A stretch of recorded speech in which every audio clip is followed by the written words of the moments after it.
AIM Global, Alliance in Motion Global.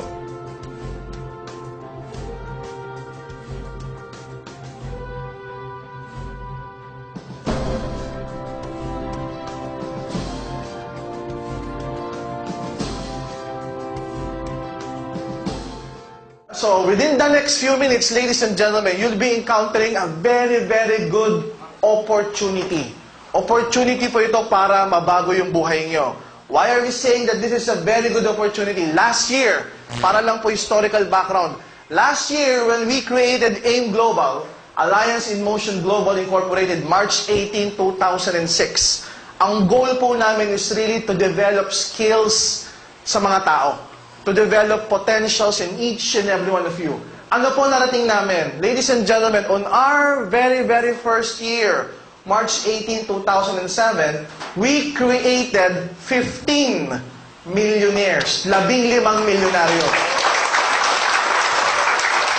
Isa na po rin si Chris na nagpakilala sa akin.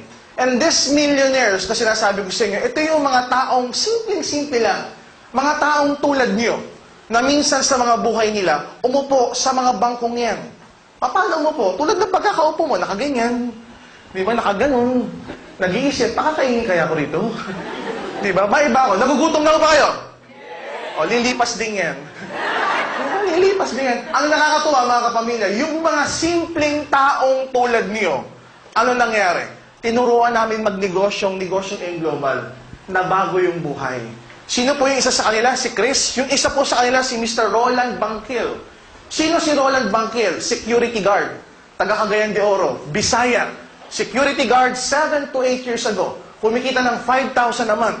Nung nakilala ko siya, sabi ko, Roland, gusto mo bang mabago buhay mo? Sabi niya, oo. Sabi ko, saan ka ba nagtatrabaho? Sa bangko. Sabi ko, magkano sweldo mo? 5,000. Sabi ko, parang magkakatunog ha. Diba? Sabi ko sa kanya, kung willing kang mabago buhay mo, willing ka bang makinig? Ay, siyempre naman, sabi niya, nakinig. Ano po nangyari kay Roland? Iniwan yung pagiging security guard. Ano po nangyari? After 6 to 8 months, he was earning 200 to 300,000 pesos a month. Bumili ng 4 na sasakyan, bumili ng bahay at lupa sa likod ng SM City, Cagayan de Oro. That was after 6 to 8 months, starting when we created this company. Today, Roland is one of our top earners. Medyo iba na si Roland ngayon. Ayaw niya nang manirahan sa Cagayan de Oro. Ang ginawa niya, bumili ng bahay at lupa sa Las Piñas. Manila boy na siya. Nagtayo ng mansyon sa Las Piñas, may swimming pool. Security guard, magkano kinikita ni Roland ngayon? Roland right now is earning 500,000 pesos a month. Bisaya. May Bisaya ako ba rito? Can I share this sa fan? Wag ko kayo mahiya. Yung iba, nahiya na. Sabi kong Bisaya, ayaw na magtaas ng kamay. Di ba? Nakakatuwa. Last week, nandito si Roland. Alam mo yung sabi ni Roland? AIM Global, grabe, pawir. Sabi ko, bro, buti yung karne, lumalambot. Yung dila mo, tigas. There are those people na nabago yung buhay nila. Roland Bangkil, Andy Yakat, taga-Kabanatuan, factory worker sa Taiwan. Kumikita ng 20 to 30,000 pesos a month as a factory worker. 2 taong hindi umuwi sa Pilipinas. Pagdating ng Pilipinas, ayaw na bumalik. Sabi ko, bakit? Ano ba trabaho mo sa Taiwan? Dok, mahirap na madali. Bakit madali? Aircon. Computer factory yung pinagtatrabaho namin. Madali lang, taga-kabit lang ako ng microchip. Sabi ko, ano mahirap doon? Bawal umihi. Habang umaandar, yung pinagkakabitan niya ng microchip, bawal umihi. Paano pag ihi ka na? Tiisin mo. Pag hindi mo na kaya, maglagay ka ng bote. Iisan, 2 taong tinis, pagbalik ng Pilipinas sa Kabanatuan, may nagturo ng negosyo namin. Akalain mo natutunan.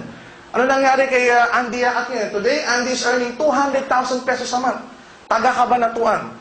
And there are those people na medyo professional, the likes of Bay Galang. Professional engineer ang trabaho niya. Sabi niya sa akin, Doc, as an engineer, pag may kontrata, may kita wala.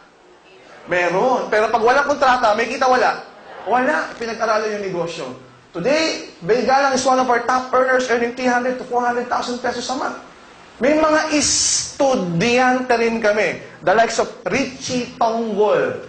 23, 24 years old, taga Baguio. 5th year engineering student. Ang maganda dito mga kapamilya. Estudyante sa umaga, negosyante sa gabi.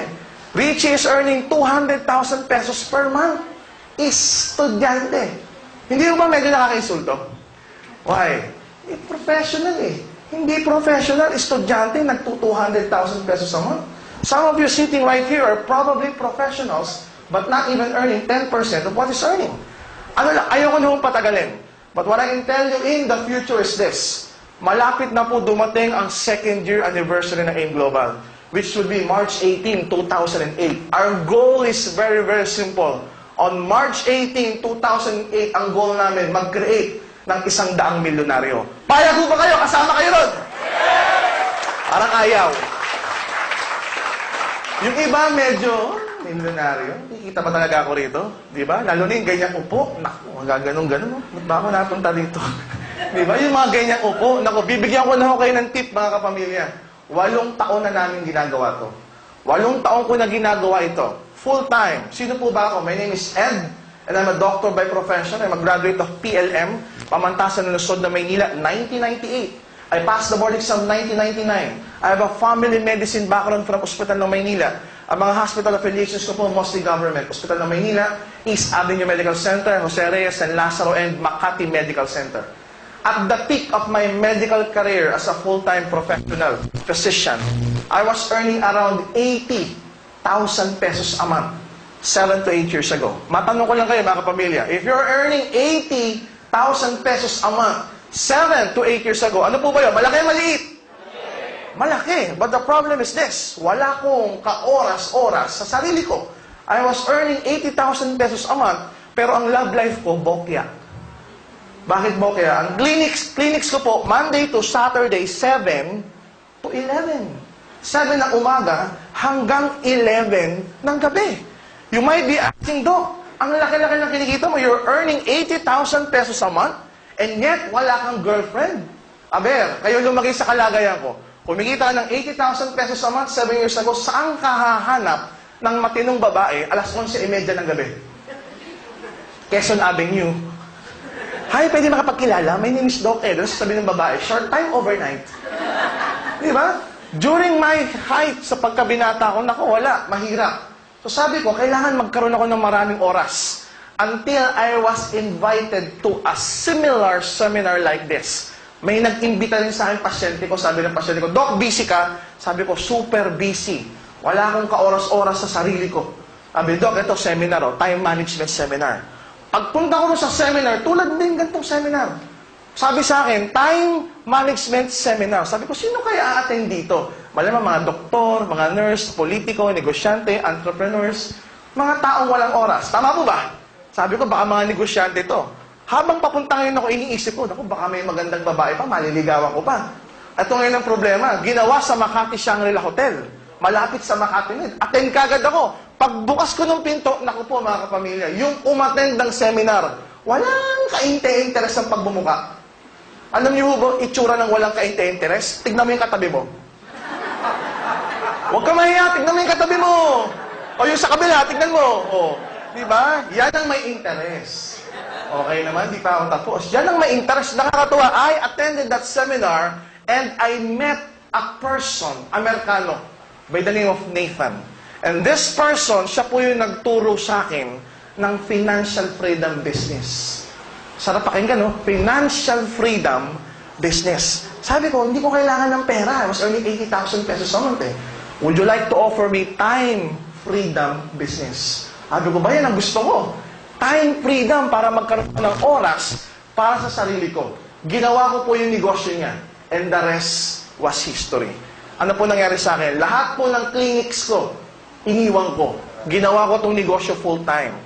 At the peak of my business career, ladies and gentlemen, I was earning $17,000 per week. Matanong ko lang po, gusto niyo bang kumita ng ganun kalaki?